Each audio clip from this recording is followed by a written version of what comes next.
পশ্চিম যোৰহাট ক্ৰীড়া সন্থাৰ যিখন খেলপথাৰ আছে সেই খেলপথাৰৰ পৰা ইতিমধ্যে যি সমদল আচলতে সমদল কাৰ্যসূচী সেই কাৰ্যসূচী ওলাই অহা দেখিবলৈ পোৱা গৈছে আৰু এই কাৰ্যসূচী যোৰহাট জিলাৰ আৰু পৰিদলৰ সন্মুখলৈকে যাব। মই সামগ্ৰিক পৰিৱেশটো দেখাৰ বাবে অনুৰোধ জনাইছো। দেখিবলৈ পাইছে বিখ্যাত প্ৰায় 50,000তকৈ অধিক ব্যক্তি হ'ব এইদৰে ওলাই অহা দেখিবলৈ পোৱা গৈছে।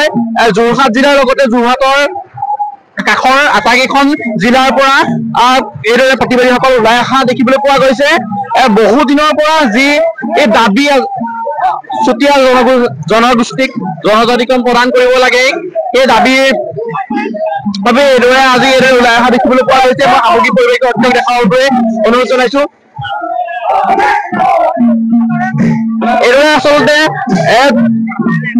শেহতীয়াকৈ 21 তাৰিখে জুবিন গাৰ্গৰ সপোনৰ চিনেমা ৰৈ ৰৈ বিনালে মুক্তি লাভ কৰিলে, কিন্তু তাৰ সমান্তৰালভাৱে অসমৰ অন্যতম এটা জ্বলন্ত সমস্যা, বহুদিনীয়া সমস্যা ছয় জনগোষ্ঠীক জনজাতিকৰণৰ যি সমস্যা সেই সমস্যাৰ বাবে কিন্তু এইদৰে প্ৰতিবাদ হৈ থকা অসমৰ প্ৰেক্ষাপট সমান্তৰালভাৱে দেখিবলৈ পোৱা গৈছে। প্ৰধানকৈ উজনি অসমত ছয় জনগোষ্ঠীয়ে যি জনজাতিকৰণৰ দাবী সেই দাবীৰ বাবে কিন্তু তীব্ৰ প্ৰতিবাদ কৰি থকা দেখিবলৈ পোৱা গৈছে। শেহতীয়াকৈ তিনিচুকীয়া জিলাত পুনৰবাৰ উল্লেখ কৰিছো, তিনিচুকীয়া জিলাত শেহতীয়াকৈ মৰাণ আৰু মটকে এক বিশাল সমদল উলিয়াইছিলে। সেইদৰে ডিব্ৰুগড়তো চাহ জনগোষ্ঠীসকলে এক বিশাল সমদল উলিওৱা দেখিবলৈ পোৱা গৈছে। তাৰ সমান্তৰালভাৱে আজি যোৰহাটতো এইদৰে চুতীয়াসকলে জনজাতিকৰণ প্ৰদানৰ দাবীত এইদৰে বিশাল সমাৱেশ ঘটালে পশ্চিম যোৰহাট ক্ৰীড়া সন্থাৰ খেলপথাৰত। আৰু এই সমাৱেশৰ পৰাই সমদল উলিয়াই তেওঁলোকে যোৰহাটৰ ষ্টেডিয়ামৰ তথা কৰ্ডৰ সন্মুখলৈকে এইদৰে সমদল উলিয়াই গৈ থকা দেখিবলৈ পোৱা গৈছে। পুনৰবাৰ উল্লেখ কৰিছো, যোৰহাটৰে নহয় কেৱল যোৰহাটৰ কাষৰ আটাইকেইখন জিলাৰ পৰা এইদৰে ব্যক্তিসকল ওলাই অহা দেখিবলৈ পোৱা গৈছে। 50,000তকৈ অধিক ব্যক্তি এতিয়ালৈকে সমদলত যোগ প্ৰদান কৰা দেখিবলৈ পোৱা গৈছে।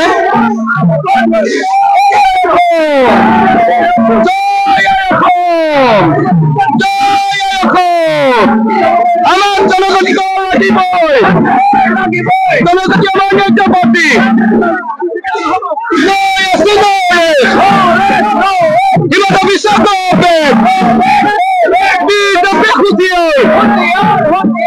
বিশাল সমাৰোহ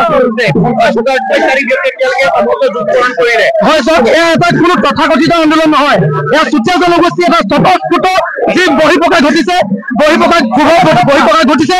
সেয়ে আমি চৰকাৰক সকীয়াই দিব বিচাৰিছো। আমি চুতীয়া জনগোষ্ঠী আজি ৰাজপথলৈ আহিবলগীয়া এটা জনগোষ্ঠী নহয়। সেয়েহে আমি চৰকাৰক সকীয়াই দিছো, অনাগত নিৰ্বাচনৰ আগমুহূৰ্তত যদি 24 নিৰ্বাচনৰ আগমুহূৰ্তত যদি আমাৰ চুতীয়া জনগোষ্ঠীক আদি কৰি ছটা জনগোষ্ঠীক জনজাতিকৰণ প্ৰদান নকৰে তেন্তে কিন্তু তেখেতলোকক আমি কাজিৰ পৰা ব্ৰহ্মপুত্ৰত দলিয়াই দিবলৈ বাধ্য হ'ম। হিমন্ত বিশ্ব শৰ্মাক বাৰে প্ৰতি আমাৰ চুতীয়া জনগোষ্ঠীক প্ৰচাৰণা কৰি আহিছে, আমাক লালি যুগ দি আহিছে, কিন্তু এইবাৰ নহ'ব। এইবাৰ চুতীয়া জনগোষ্ঠীৰ চৰকাৰকৈ আমাৰ ভাতৃ ভগ্নী সংগঠনে একত্ৰিত হৈ উজনি অসমত কিন্তু ইয়াৰ এটা প্ৰভাৱ পেলাব বাধ্য হ'ম। হয়, আমি চৰকাৰখনে বুজি পাব লাগিব যে এয়া আমাৰ কোনো এটা তথাকথিত আন্দোলন নহয়। চুতীয়া জনগোষ্ঠীৰ এটা বহিঃপ্ৰকাশ ঘটিছে, প্ৰতিজন ব্যক্তি অন্তৰে অন্তৰে জাগি উঠিছে যে চুতীয়া জনগোষ্ঠীক আমাক কিয় জনজাতিকৰণ লাগে। মই সেইকাৰণে চৰকাৰক ইয়াৰ পৰা সকীয়াই দিছো, খুব কম দিনৰ ভিতৰত 24 নিৰ্বাচনৰ আগে আগে যদি আমাক জনজাতিকৰণ মৰ্যাদা প্ৰদান নকৰে তেন্তে কেন্দ্ৰীয় শাসিত বিজেপি চৰকাৰ আমি অসমৰ পৰা খেদি দিব বাধ্য হ'ম। এয়া দেখিবলৈ পালে একেবাৰে যোৰহাটৰে নহয়, যোৰহাটৰ কাষৰীয়া আটাইকেইখন জিলাৰ পৰা এইদৰে 50,000তকৈ অত্যাধিক ব্যক্তি এতিয়ালৈকে সমদলত যোগ প্ৰদান কৰা দেখিবলৈ পোৱা গৈছে।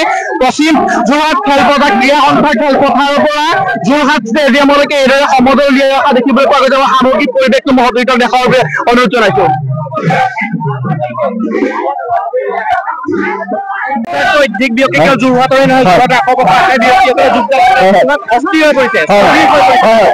আমি এটা কথা কৈছো যে আজি যি নিৰ্বাচন হৈছে, নিৰ্বাচনৰ আগত আমি এইটো কৰিবলগীয়া হৈছে, কাৰণ চৰকাৰখনে যোৱা সময়ত অৱতাৰণা কৰি আহিলে।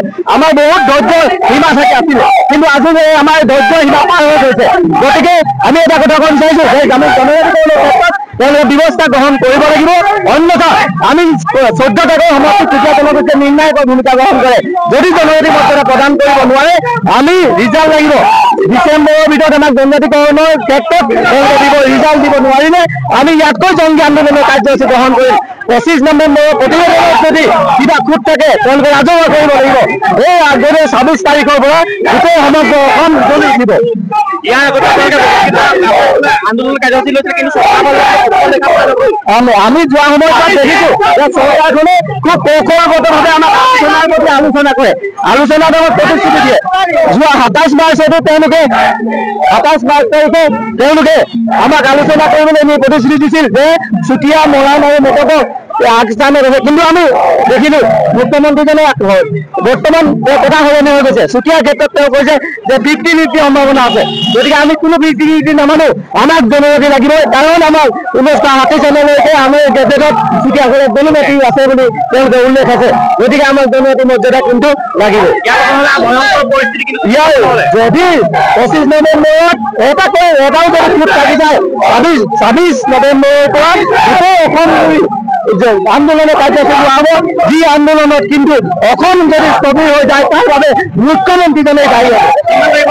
সময়সীমা বান্ধি দিব। আমি ডিচেম্বৰৰ ভিতৰত দিব লাগিব। 25 তাৰিখে তেওঁলোকে যি প্ৰতিবেদন পঠিয়াব, তাৰ প্ৰতিবেদনত কিন্তু এটাও খুঁত থাকিব নোৱাৰিব। দেখিবলৈ পালে আচলতে ডিচেম্বৰলৈকে সময়সীমা বান্ধি পৰিলক্ষিত হৈছে। জনগোষ্ঠী আছে, সেই 6 জনগোষ্ঠীক যদি জনজাতিকৰণ প্ৰদান নকৰে তেতিয়াহ'লে ভয়ংকৰ পৰিস্থিতি তেওঁলোকে সৃষ্টি হ'ব বুলি ইতিমধ্যে জনাইছে। দেখিবলৈ পাইছে যে কেৱল যোৰহাটৰেই নহয়, যোৰহাটৰ কাষৰীয়া গোলাঘাট, শিৱসাগৰ, চৰাইদেউ কেইবাখনো জিলাৰ পৰা এইদৰে ব্যক্তিসকল ওলাই অহা পৰিলক্ষিত হৈছে। দেখিবলৈ পাইছে এক বিশাল জনসমাৰোহ যোৰহাটৰ ক্ৰীড়া সন্থা, পশ্চিম ক্ৰীড়া সন্থাৰ যি খেলপথাৰ আছিলে সেই খেলপথাৰ দেখিবলৈ পোৱা গৈছে। আৰু এই সমদল এতিয়া এই খেলপথাৰৰ পৰা যোৰহাট ষ্টেডিয়ামলৈকে লৈ যোৱা দেখিবলৈ পোৱা গৈছে। সময়ৰ খবৰ সময়ত পাবলৈ ফলো কৰক টাইম অফ আছাম।